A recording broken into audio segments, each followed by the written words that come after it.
So we're here on day 2 of Ignite with a man who is always in demand, Mr. Tony Sterling. So how would you say this Ignite compares to last year's? So last year, definitely one of the main themes was AI, data, modern workplace.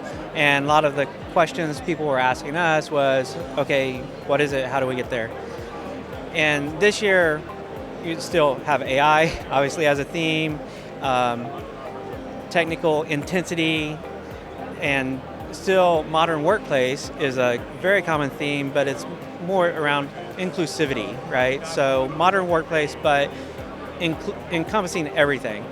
And so as customers are coming up, that we saw last year, they bought into it, they want to get there, they want the modern workplace, they want everything in the cloud. Where they struggle with is the execution and driving adoption of the modern workplace. So how do I get my folks to use Teams, to use OneDrive? We're paying for it, what can we do?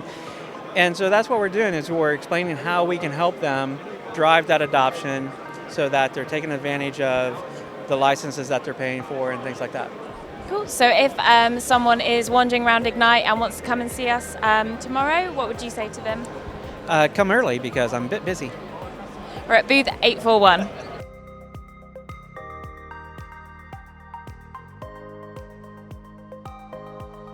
So Paul, how would you say that this year's Ignite compares to last year? I know you're a veteran, so we'd love to hear your opinion. It's been really interesting to see how much of Ignite stays the same year to year and how much changes. So this year, same really high level of enthusiasm. The people who are here are glad to be here. The Microsoft announcements have generated a lot of excitement, even though they're different. I think there's maybe a little more skepticism from people. Microsoft is announcing big things and people want to see them actually deliver what they promised. One thing that's definitely different, there are developers here. Microsoft is trying to bridge the IT and developer worlds a little bit more than they have before.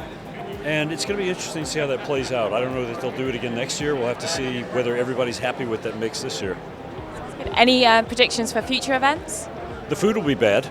No, really, I really mean it. You know, every year Microsoft wants to get up on stage and say that they've delivered something significant.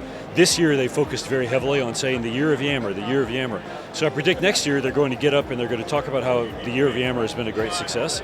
I will be fascinated to look at their numbers and see if the story bears out what they're claiming about that. But we'll see. Stay tuned.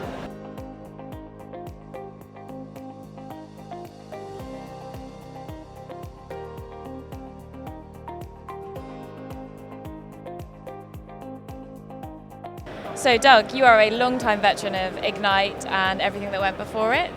Very much so. It seems like I've been coming to these for 20 years, a lot of different iterations and a lot of different versions, and this is the biggest ever, so it just keeps getting bigger every year. So how does this compare to last year, apart from being bigger?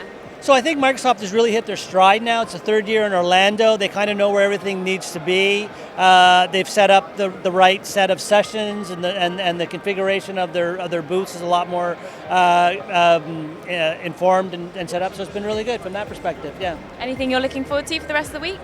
Well, the therapy dogs. I'm looking forward to those. We really started to hear a lot more about how these workloads are becoming tightly integrated, and I'm really hoping to hear a lot more about how it's really more of a cohesive vision. Instead of these standalone workloads, these workloads are really working together.